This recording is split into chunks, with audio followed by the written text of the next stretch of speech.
Seguimos acompañándote en esta tarde. Está Claudio del Pla con nosotros, diputado provincial mandato cumplido. Queremos conocer qué es lo que está pasando en torno a la educación, ¿no? Recién hablábamos de las cosas que se están dirimiendo a nivel nacional, especialmente en el Congreso de la Nación.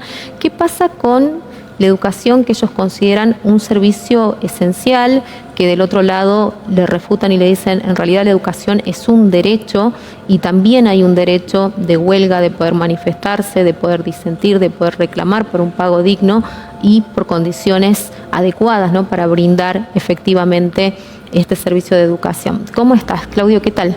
Bien, mira, para que la audiencia conozca, si no conoce todavía, el miércoles pasado se votó en la Cámara de Diputados un proyecto de ley que dice que es el resultado de mucha gente que está preocupada porque la educación está mal. ¿Es cierto que la educación está mal? Es cierto. Lo que no es cierto es que con esta ley vaya a estar mejor. Vaya a mejorar, claro. Se está haciendo un fraude a la voluntad de la gente que quiere, y todos queremos que la educación salga de una crisis. Yo, siendo diputado, llegué a presentar un proyecto de ley de emergencia educativa hace ya varios años. De hecho, vos sos docente. Ya no soy docente.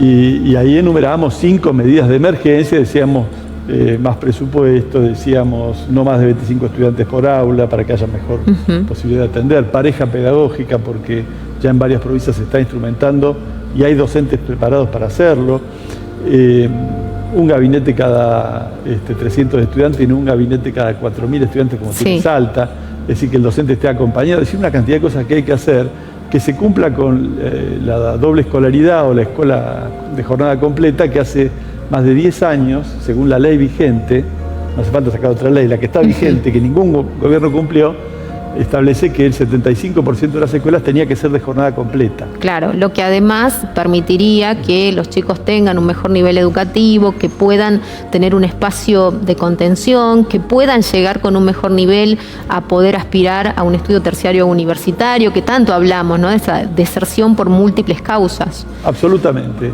Todas esas cosas debieron haberse hecho y no se han hecho, y se han tomado otras medidas que han afectado gravemente la educación. El salario de los docentes es uno, pero no el único. En las últimas décadas se transfirió las escuelas de la nación a las provincias, y con esto cada provincia quedó a su suerte a ver qué tipo o qué calidad de educación puede brindar, o qué salarios docentes puede pagar, o qué infraestructura. Todo esto lo hicieron todos los gobiernos de todos los colores, y lo profundiza al extremo Milei, que debutó diciendo no hay más obra pública para la educación tampoco. Entonces viene esta ley que dice vamos a declarar servicio esencial.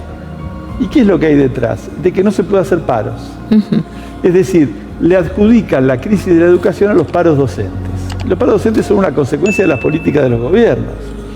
Si no hubiera habido paros docentes, hoy la educación estaría seguramente mucho peor de lo que está, porque los paros docentes han reclamado presupuesto, infraestructura, salarios. Los salarios de los docentes han sido siempre los que eran la referencia para todo el resto de los trabajadores. Claro, por supuesto, acá se ajusta el salario de toda la administración pública, además en torno a la lucha docente. Imagínate, ¿no?, si el docente no tiene derecho a pelear por su salario, y la ley dice que tenés que tener guardias mínimas, que serían 30% los 2 primeros días de paro y 50% después del tercer día. Y las escuelas estarían abiertas, pero no es cierto que los chicos vayan a tener clases normalmente, porque ¿cómo se hace con la mitad de los docentes para darle clase a todos? Claro. No existe. Es decir, que también el tema es bastante fraudulento, no es cierto que con esto se vaya a recuperar. Entonces, ¿qué buscan? Prohibir el derecho a huelga. Eso buscan. Los mismos partidos que han hundido a la educación en este estado en el que se encuentra hoy. Entonces, la votación fue muy sintomática, porque han recibido votos del PRO, de los radicales, de una parte del peronismo, incluido algunos de Unión por la Patria también. Después se ausentaron muchos diputados del kirchnerismo. Por ejemplo, Estrada de Salta no estuvo en la votación. Y los otros 6 diputados apoyaron el proyecto. Los otros 6, los 3 de Sáenz y los 3 de Milei, aprobaron este proyecto. Quiere decir que, en lugar de discutir seriamente la crisis de la educación, tomar un conjunto de medidas para que la educación pueda empezar a salir de la crisis en la que se encuentra, como esta que yo estuve describiendo recién, presupuesto, que el salario del docente esté al nivel de la canasta familiar, etcétera, están planteando una medida que es una mordaza, un cepo para que los docentes no se puedan manifestar. El asunto es grave porque además es anticonstitucional. Es decir, este no es un primer intento. El último intento, ¿quién lo hizo? Patricia Bullrich. ¿Cuándo? Cuando era ministra de Trabajo. ¿De qué gobierno? Del gobierno de De la Rúa. Ah, mira, viene desde hace Ella de sacó larga data. una resolución del Ministerio de Trabajo que planteaba lo mismo que plantea esta ley.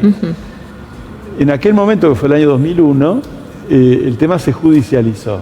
Y ya en el 2018, la Corte Suprema de Justicia de la Nación dijo esto es anticonstitucional. ¿Por qué? Porque la Argentina está adherida a pactos internacionales, entre ellos los acuerdos de la Organización Internacional del Trabajo, que establecen cuáles son las actividades que pueden ser declaradas servicios esenciales. Y no está la educación. Claro. Entonces, esto se va a judicializar si es que finalmente el Senado lo aprueba, pero esto está en sintonía con una tendencia más general. Por ejemplo, el primer decreto que sacó Milei, el decreto 70, que lo rechazó el Senado, pero sigue vigente porque no lo rechazó diputados, y en algunas partes ha quedado bloqueado por fallos judiciales.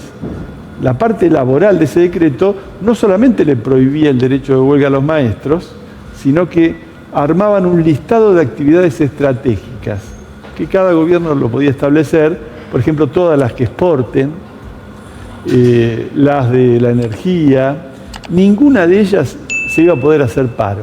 Esa es la intención de fondo, es decir, que lo que ahora quieren colocar para la docencia, el propósito es colocarla para todas las grandes actividades económicas, en definitiva, el ajuste más grande de la historia, como dice Milei, apoyado por los gobernadores, al mismo tiempo con una mordaza para que el trabajador no tenga recursos para defenderse. Ahora, ¿hasta dónde esto ya está de alguna manera incorporado en los trabajadores y trabajadoras, ¿no? Porque, digo, si algo ha llamado la atención es que justamente en un año de tanto ajuste, la docencia haya estado casi en una situación de stand-by, ¿no? Donde no hubo protestas, donde el desempeño o el desarrollo de las clases en todas las condiciones que ustedes mismos han denunciado, se haya dado con normalidad, por llamarlo de alguna manera. No en todo el país.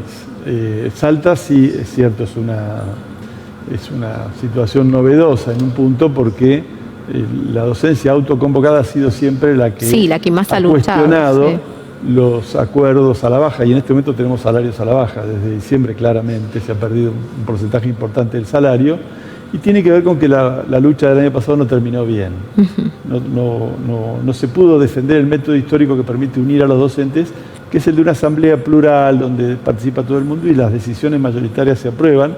Un sector se apartó de ese tipo de decisiones y eso, por ahora, ha golpeado la posibilidad de tener un instrumento para luchar. Porque mira, la semana pasada, cuando se trató esto en el Congreso, ni la CETERA ni la ADP llamaron a paro. Mirá qué situación grave. Están diciendo a un gremio que no va a tener derecho a huelga, y los gremios... Sí. Entonces tenemos un grave problema de dirección. De representación. No es que la gente esté conforme con esta situación, pero las provincias donde se han recuperado sindicatos, Córdoba, Neuquén, Rosario de Santa Fe, o incluso varios gremios de la provincia de Buenos Aires, la semana pasada hicieron paros muy importantes y hay huelgas por el salario muy importantes, y depende de qué dirección tengamos. Es decir, que no haya huelga no quiere decir que la gente esté conforme, para nada. Bueno, interesante poder escuchar esto también, que la gente se entere, ¿no? Cuáles son las cosas en las que se va avanzando, para las que sí dan apoyo los legisladores y legisladoras nacionales, y obviamente qué significa esto en términos reales sobre sus trabajos, ¿no?